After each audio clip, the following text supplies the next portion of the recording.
ТМЖ телеканалының эфирінде кайрадан Адил сөз программасы жарым сааттык берүүнү мен Аймерим Талантбек кызы алып барам. Саламатсыздарбы? Учурда Кара Суу районуна караштуу Төлөкөн айыл өкмөтүнүн Учар айылынын жашоочулары акыркы 6 ай аралыгынан бери тез жардам кызматынан канааттандырарлык пайдаланбай келип жатышканын өздөрүнүн сөзүндө даттанышууда.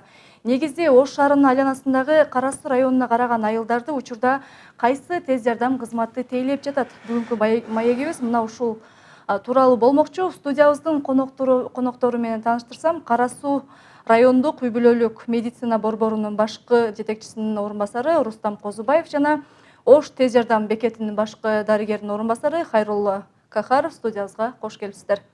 Албетте, бул тема боюнча биздин чыгармачылык топ атайын сюжет тартып, элдин үнү менен таанышып келген.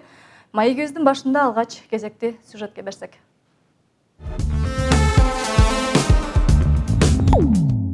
Учар айылына мына 122 маршрут жүрөт ушул көчөдөн. Абибелла Тагаев Учар айылынын тургуну. Ал мындан бир нече күн башта шаардык тез жардам кызматына арыз таштаган. Каарманыбыздын айтымында көп жылдан бери тейлөө көрсөтүп келе жаткан шаардын тез жардам кызматы акыркы убакта такыр келбей калган. Маселе мына Учар айылында мына 155 маршрут каттайт, мына жалып менен өтүп келет, мына 5 метр бияк шаарга карайт. Бияктан 50 метр мына шаарга карайт. Туран шаарчасында каналдын үстү шаар. Бизге келбейт, шаарга келип атат. Биз чалсак 112-ге чалгыла. 112-ге чалсак 1,5-2 саатта келип атат. Мен ушул саламаттык сактоо министрлигине ушу элдин атынан кат ушул көйдүгөйдү айтып келди эле.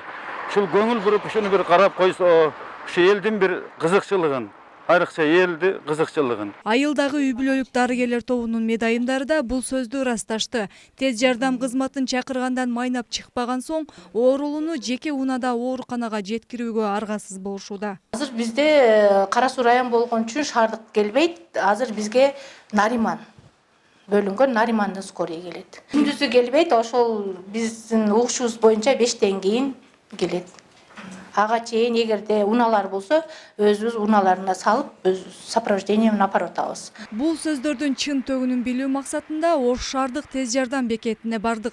Жетекчи Нурила Шериева тургундардан арыз келип гана тим болбостон коркутуулар болуп жатканын да айтып өттү. Биз аларды тейлегенге такыр жетишпей атабыз. Күнүнө өзү шаарды ушул бизге бөлүнгөн калкты тейлегенде дагы биз кечүүгүлөр аябай көп болуп атат. Ошондуктан биз ошол 20-марттан баштап Кара Суу аймагынын бир гана 5 капа бул ошондой эле Дыйкан кыштак 12900 населениясы менен 5 капада 3400, анан могул Имам Атада 4900 населениясы менен биз 13100 населенияны гана тейлеп атабыз. Ош шаарынын айланасындагы Кара Сууга караган айылдарды тейлөөнү жыл башынан райондук тез жардам кызматы өз жоопкерчилигине алган. Бирок жогоруда ат аталган айылдарга тез жардам кызматы көрсөтүлбөй жатканы белгилүү болду. Мындан улам биз райондук тез жардам бекетине кайрылып суроолорго жооп алууга аракет кылып көрдүк. Суроолорго жооп алган жетекчи жок болгондо байланыштуу суроолор сизге берсек болобу? Ишим бар эле. Биз сизди күтүп турабызбы?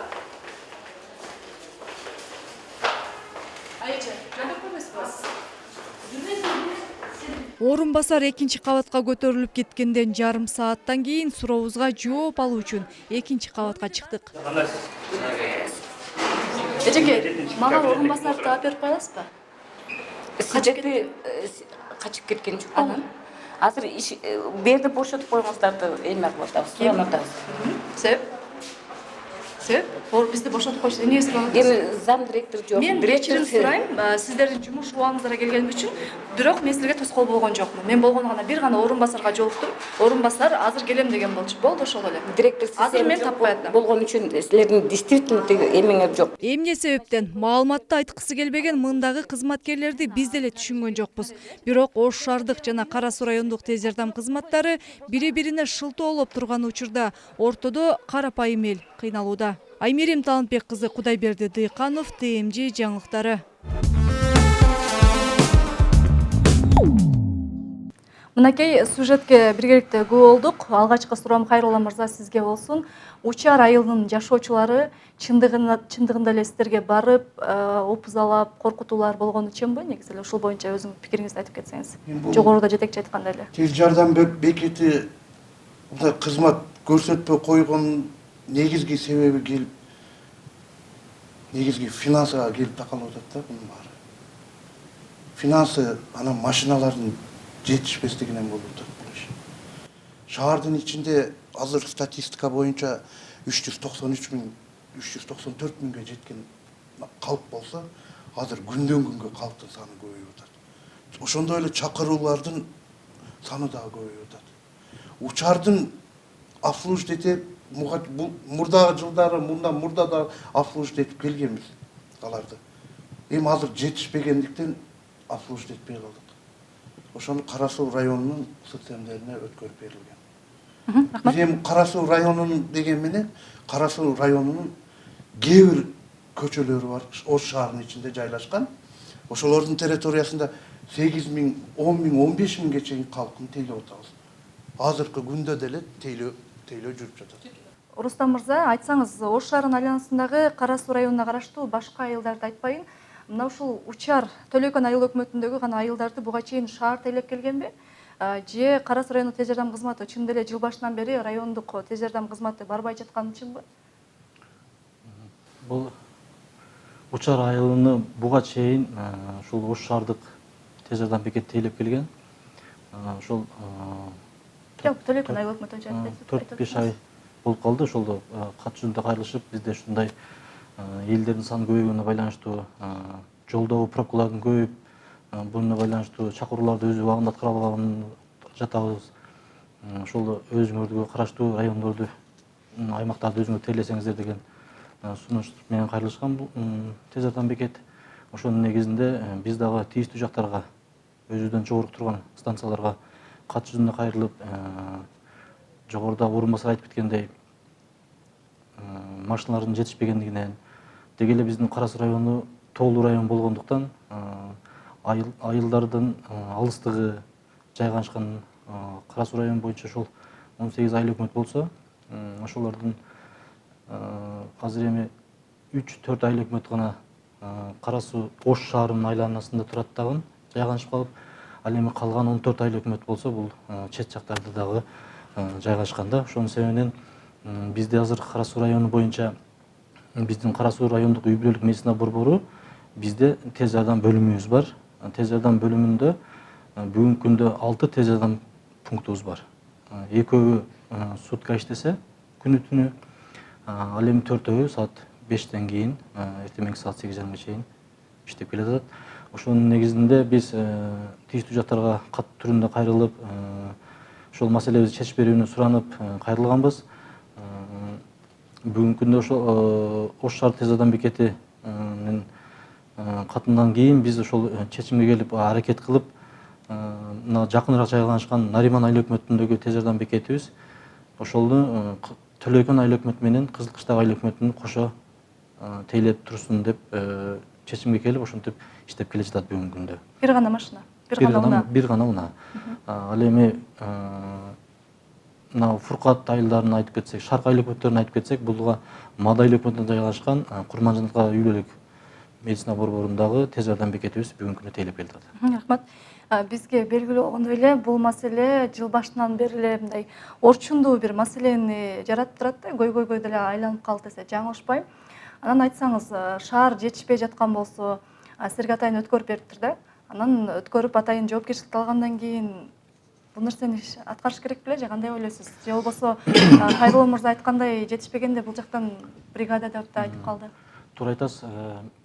Биз жетишпегенине карабастан күчүбүздүн баары болушунча аракет кылып, түшкөн чакырууларды аткарууга аракет кылып иштеп келе жатабыз. Себеби мына айтып кетпедимби? Район боюнча 6 бригадабыз бар деп. Скорый пунктубуз бар, то есть ал эми биздин штат боюнча бүгүнкү күндө 25 бригадабыз болсо, ошонун экөөсүнү бүгүнкү күндө биз Папан айыл өкмөтүнө бөлүп бердик. Буга чейин ошол Кара Суу районунун эли бүгүнкү күндө мынакей 480 миңге жакындап калды. азыр Кайрылуу мырза айтып кетти, статистика боюнча Ош шаары Кара Суу районунан азыраак экен калктын саны. Ошол себептүү биз ал эми 6 машина, тез жардам машинабыз болсо, ал эми Тоолуу районунда жайгашкан Кызыл Суу, Баш Булак, Жаңы Арык, ошого алыска жайгашкан айылдарыбызда бизде бүгүнкү күндө санитардык автоунаабыз бар.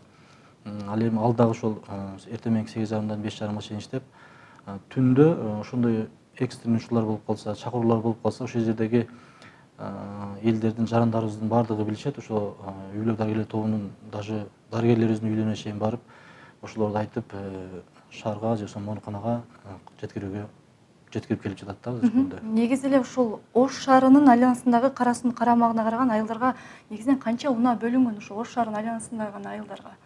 Негизи жетишеби бул нерсе? Баары эле техникага такалып атат деп айтып атасыз, бирок бул маселени чечүү жолундагы бир карап өтүш керек да. Бүгүнкү күндө ошол биз ошол кат келип түшкөндөн баштап Кызыл Кыштак айыл өкмөтүндө жаңы турмуш үй бүлө дарыгерлер тобубузда мындан 1 жыл мурун, 1,5 жыл мурун айыл өкмөт тарабынан ошол тез жардам пункт ачабыз деп здание курулуп баштаган да, имарат курулуп баштаган. Ошол имарат бүгүнкү күндө бүтүп калды. Биз дагы ошол ойлонуп кандай кылсак экен, кайсы жактан штат таап, кошумча акча табып, тез жардам пунктун ачсак экен деп аракет кылып келе жаткан учурда эле ушундай кайрылуу менен кайрылды Ош шаардык тез жардам бекети. Ошол учурда биз дагы колубуздан келишинче аракет кылып, айыл өкмөтү менен байланышып, ошол зданияны бүтүрүп, бүгүнкү күндө ошол мурдагы иштеп келе жаткан 6 тез жардам бекеттин бирөөсүнү, тагыраак айтканда мына Кашкар Кыштак айыл өкмөтүндөгү тез жардам бекетибизди бүгүнкү күндө ошол жаңы турмуш айыл өкмөт, Кызыл Кыштак айыл өкмөтүндө жаңы турмуш үй бүлө дарыгерлер тобуна которсок, ошол жердеги чем Нариманга караганда Кызыл Кыштак айыл өкмөтү менен Төлөкөн айыл өкмөтү жанаша жайгашкандыктан биз жакын болот деп ошол чечүү маселе жолдоруну издеп ошол жака жылдыруу иштери жүрүп жаткан. Бүгүнкү күндө буюрса болуп калдык. Здание имаратыбыз да даяр. Кийинки мына 1-күндөн буюрса иштеп баштайт. Рахмат. Кайрылуу мырза, жашоочулардын арызы боюнча толук айткан жоксуз. Негизи кандай болду? Качандан башталды бул нерсе? Канча айылдан элдер кандайча коркутуу түрүндө арыз жазышты? Андан кийин гана кат жүзүндө кайрылдыңыздарбы же кандай? Жок, ага чейин деле кат жүзүндө кайрылган, жетекчиликке полный бар жок информацияларды берилген. Буга чейин деле элдерге үй бүлөлүк медициналык борборлору ар бир немелерин айткан. Кээ бир элдеринен учардын анан Төлөйкөндүн жашоочуларынан сурасаңар деле айтат. Ооба бизде ФАПтагылар айтты, бул семейный врачта үй бүлөлүк дарыгерлер борборундагылар айтты деп, алардын баары бул маалыматка ээ болгон. Андан кийин кечкисин вызов болот, күндүзүндө чакыруулар болот. Чакыруунун негизинде Ош шаары жетишпей атат негизинен.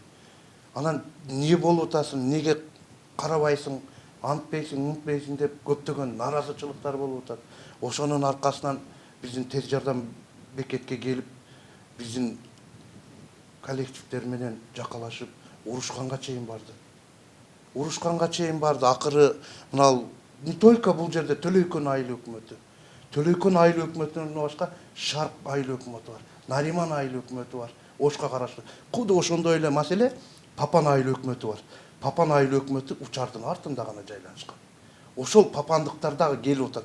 Бизди эмнеге карабайсың, эмнеге койбойсуң, чакырса эмне барбайсың, жакалатып урушканга чейин. Бул тууралуу 102-ге чейин кайрылдык.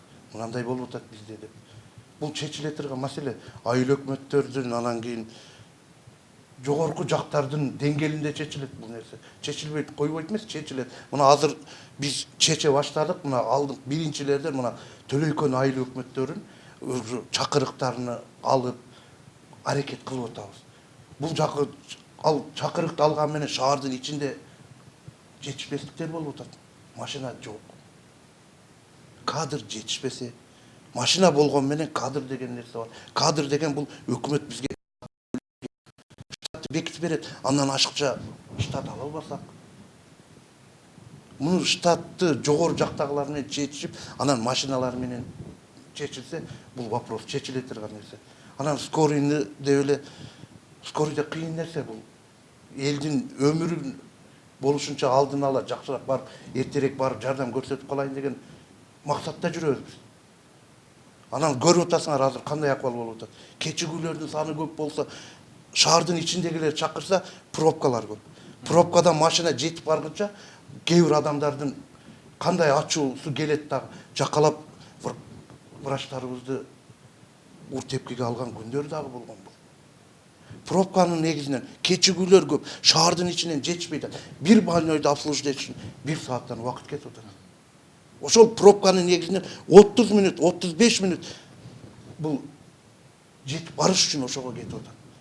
Эгерде шаардан ашып бош убактыбыз болуп калса, чекедеги Төлөйкөн айыл өкмөтүндөгүлөр чакыруу болуп аткан болсо, барып атабыз, көрүп атабыз.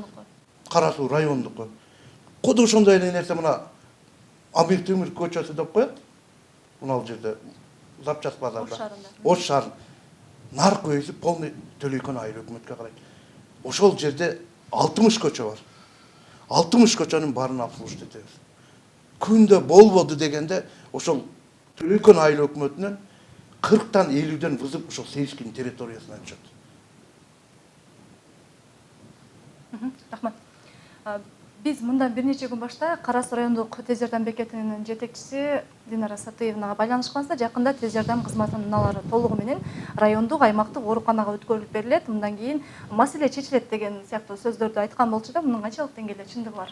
Рустам мырза айтып өтсөңүз. Бул чындык канчалык деңгээлде чындыгы бар экенин мен билбейт экенмин, бирок өткөрүп беребиз дегенде ушул жаңы жыл 2020 жылдын башынан баштап толугу менен ошол аймактык оорукананын кабыл алуу бөлүмүндө ошол жерде иштесе элдер үчүн ыңгайлуу болот эле дегендей кылып ошол максат менен айтып жатышат. Бул эми ишке ашып калса, ошол жаңы жылдын башынан ишке ашып калса керек. Негизи эле сиз орун басар катары айтсаңыз, ошол ишке ашып кала турган болсо, райондук аймактык ооруканага өткөрүлүп бере турган болсо, дагы эле ошол Ош шаары менен чектелген Кара Суу районунун карамагындагы айылдарга жетишүү кечикпей калабы ошондой? Кандай болуп калат? Эми аймактык ооруканага өткөрүп бергенден кийин мүмкүн ал жактагы жетекчилик башкача иш-чара колдонуптур. Алардын өздөрүнчө бир башкача пландар бардыр. Эми бизге белгисиз, бирок негизинен алып караганда ошол сөзсүз эле азыркы менин жеке оюм өткөрүп берген чакта дагы ошол азыркы 6 тез жардам бекети ошол ордунда эле иштейт го деп ойлойм. Себеби өзүңүздөр жогоруда кадрда көрүп кеткендей, Кара Суу шаарынан Төлөйкөн айыл өкмөтүнүн Учар айылына келиш үчүн 32 чакырым деп атасыздар.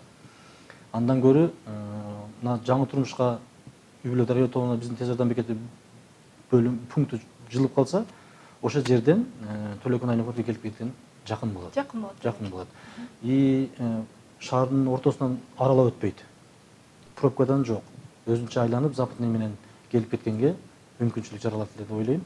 Анан ошол бүгүн мына эртең менен ушул директор өзүнөн уктук. Бүгүн ошол чечимге келиштир. Мына бул координатор, Ош шаар тез жардам бекетинин башкы дарыгери бүгүндөн баштап ушул буйрук чыгыптыр. Төлөйкөн айыл өкмөтүнө, Учар айылына бардыгына караштуу айыл аймактарды Ош шаардык тез жардам бекети өздөрүнүн мойнуна алышыптыр. Ошонун эсебинен биздин 25 бригадабыз болсо, ошонун 2 бригадасыны штаттык менен биз Ош шаардык тез жардам бекетине өткөрүп бергенге макул болуп турбуз. Макул болдуңуздар. Буга чейин деле ушул жылдын башында эле өткөрүп берсе болбойт беле? Бул нерсени мындай көйгөйлөр жаралбайт беле? Болот болчу, бирок биз дагы Ош шаардык тез жардам бекетиндей өздөрүнүн калкына кантип күйүп атса, биз деле ошентип районубуздун калкыбызына, элибизге айтып атпаймынбы, биздин район толуу болгон үчүн бир айылдан бир айылга барыш үчүн өтө аралык алыс болгондуктан өзүбүзгө жетпей атса, анан биз кантип эле сураса эле берип коебуз деген мааниде болуп калат да. Сиздин оюңуз? Медицинанын тили менен айтканда 2 бригада өткөрүлүп берсе, бул нерсе бул маселе чечилип калат дегенге толук кошула аласызбы? 2 бригаданы азыр берсе, 2 машинаны берсе деген бул маселе чечилбейт. 2 машина 2 бригада менен эч качан бул жетишпейт дагы. Шаарда тез жардам бекетиндеги машиналар булардын баары жок срок квотасы бүткөн, чарчап, уже бузулуп калган. Аны бузулганы менен кайра оңдойбуз, кайра канчалаган акча расход кетип атат буга. Эски машинанын эскилиги жетип бүткөн. Булар азыр Кара Суу районунун 2 бригада 2 штатын берген кезде да бул маселе чечилбейт. Ал 2 штатты биз кармап турбайлы, только Төлөйкөн айыл өкмөткө барасың, ошол жерди карада биз айтканга акыбыз жок. бизге диспетчерлерге канча вызов келсе, кайсы жерге барса, вызов ошол жерге барат. Ошондон нары через бизде рация менен болот. Рациядан вызовдарды алып кете берет. Чечилбейт бул көйгөй. Аны үчүн чечиш үчүн бул машина шаарга бир скорый машина, грубо говоря, өзү стандарт 9000 болсо 10.000 населенияга бир машина. А бизде 115 машина турган болсо эсептелет, 135.000 население карашат. А калганында кандай машина жетет? Каякта кадр, каякта машина? Бул машиналарды иштетиш үчүн буга бензин кетет, дары дармек кетет. Ар биринен эмне кылганда. Муну чоң жактагы областной городской координаторду, анан кийин мына областтык шаарды караган ФОМУСтун ишчанасы жетекчилери бар да. ФОМУС основной азыр финансированияны ФОМУС кармап турат. Ошолор распределение кылып, акчасыны ажыратып бериш керек бизге. Ушул көйгөй болбойт эле. Бул жылдын башында ушул нерсе болгондо, суранганда, кат түрүндө кайрылган. Буга чейин ФОМУСта собрание болгон. Карасунун директору отурган, Нурля Жапарова отурган, и координатор да отурган. Бул үчөөнүн ортосунда сөз болуп, ошону эми бирөөнү карапайым калпты ойлош керек да бул жерде. Жетекчилер өзүнүн кызыкчылыгын ойлобош керек. Элге кантип жардам берет, аз да болсо жардам беришибиз керек. Жетекчилик ошол маалда штатты берип, машинаны берип, финансированияны бөлүп бергенде бул көйгөй чыкпайт эле. Көйгөй чыгат эле, машина жетишпей атат, кеч калып атат деген эле көйгөй болот эле. Караба койду деген көйгөй болбойт эле. Ушул Хайрулла мырзанын сөзүнө кошулуп кетет элем. Себеби азыр 2 бригада менен биз өзүбүздүн балансыбыздан ушул тез жардам бекетинин ош шаардык бекетин өткөрсөк маселе чечилип калабы деп атпайсызбы? Эми айырмасына барышыбыз керек да. Тез жардам пункту менен тез жардам бекетинин айырмасы өтө чоң. Тез жардам пункт бир эле бригада болуп эсептелет. Ал эми бекет болсо бир канча бригададан турган ишкана болуп эсептелет да. Анан ош шаары калкы, ош шаарынын калкы тыгыз жайгашкандыктан, бийик этаждуу домдор болгондуктан, шаардын аркы башынан берки башына канчалык алыс чакырым болбогондуктан, Хайрулла мырза айтып кетти го, биз рация менен иштейбиз депчи. Буларда бир аз болсо дагы маселенин чечүү жолу жакшырылат эле деп ойлойм. Себеби буларда бир 5-6 машина болсо, шаардын ар жеринде жүрсө, булар рация менен берсе, кичине болсо дагы маселени чечүү, мындай элдердин ошол муктаждыктарын убагында аткарууга бир кичине болсо дагы жөргөй болот. Албетте, баарыбыз үчүн калктын саламаттыгы биринчи кезекте. Мындан улам кийинки аракеттер кандай болот? Бул көйгөй саламаттыкты сактоо министрлиги аркылуу чечилүүчү маселеби же өз арабы? Же болбосо бир адамдын өлүмү буга себеп болуш керекпи? Сөзсүз түрдө, Рустам мырза, өзүңүзгө, мен сизге экөөңүзгө тең эркин микрофон бергим келип турат. Биздин берүүбүздүн аягында келиңиздер. Эми менин жеке оюм ушул, эми бул Хайрулла мырза айтып кеткендей, 2 бригада берсек биз машинабызды бербей атабыз да. Биз штатты берип атабыз. Ага кошумча жумуш алат, өзүнүн балансында болгон машиналар менен дагы эле ошентип иштеп келет да. Кошумча сөзсүз түрдө жаңы заман талабына ылайыкташтырылган машиналарыбыз болсо, убагында бузулбай, жолдо калбай, жетип барып кызматтарды аткарып келсе, бул өтө жакшы болмок. Эми бул деңгээл эми сөзсүз түрдө министрлик тарабынан, областтык координатор тарабынан, ушул ФОМС тарабынан, жетекчилерибиз тарабынан чечилүүчү маселе деп ойлойм. Эми элдин көйгөйү, эл сүйлөсө калп сүйлөбөйт да. Элдин айтканы туура эле. Мен канчалаган нелерди көрүп атам, эл нааразы. Эми нааразы болгон менен эми жетишпесе эмне кылсын? Өкмөт эми бир жетекчи анан 10 машина, 15 машина менен каяка жетишебиз? Элдер дагы мындай скорый помощьту чакырганда мас адамдар чакырат. Мас адам же дарегин таппайсың, 2 саатта издеген күнүм болот. Анан шаарда бизде мындай соточный квартира деген нерселер бар. Эми шаардын четинен, айыл жеринен келет дагы квартирада туруп алып, скорый помощь чакырат. Чакырса же жашап аткан жерин билбейт, же адресин билбейт. Телефонду берсең, мен бу жердемин деп, ошонун негизинде 2 сааттап 3 сааттап издеген күнүбүз болот. Акыры 102-ге чыгабыз. Мынаны издеп атабыз, берип койгулачы деп. Мас адамдар чакырганда ушу этияттап чакырса дейм да. Андан көрө ушу чыныгы ооруп жаткан адамга барып, ошонун өмүрүн сактап калганга аракет кылышыбыз керек. Эми скорый деп азыр чакырат, температура болуп атат, башым ооруп атат. Эми температураны азыр 21 кылым. Бир парастомол алып, же свеча алып, ичсе температура түшөт. Бирок алардын вызовун алабыз. Вызовду алганда ал кийинки кезекте барып кызмат көрсөтүлөт. Биринчи кезекте основной ооруларды гана обслуживать этебиз. Эл дагы ойлонуп чакырыш керек, чакырат десе эле ойлонуп чакырыш керек скорый. Бирөөнүн өмүрүнө зыян келтирип койбодумбу экен, бирөөнүн скорый баргыча ошонун убактысын алып койбодумбу деп туруп, ошого карап чакырыш керек. Анан башым ооруду, ичим ооруп атат. Бул вызов эмес да скорыйныкы. Скорыйныкы экстренный неотложный помощь оказывать этет. Ошо менен гана кызмат өтөт. Анан кээ бир элдер бар. Мына шаардын ичинде, шаардан сыртка Кара Суу районунда жайланышкан скорый чакырат. Скорый менен жашагандар бар. Скорый барат, болгон эле ошол парастомол берет, давлениясы көтөрүлсө, таблеткасын берет, дагы келет, эртеси күнү врач дегенге үй бүлөлүк дарыгерлер, врачтар бар. Ошолорго кайрылбайт, даже участковый врачын тааныбайт. Хайрулла мырза, Бирустам мырза, биздин көрсөтүүбүзгө келип, маанилүү маек куруп бергениңиздер үчүн чоң ыраазычылыгымды билдирем. Адил сөз программасынын кезектеги чыгарылышы ушуну менен аягына чыкты. Кайрадан көрүшкөнчө аман туруңуздар.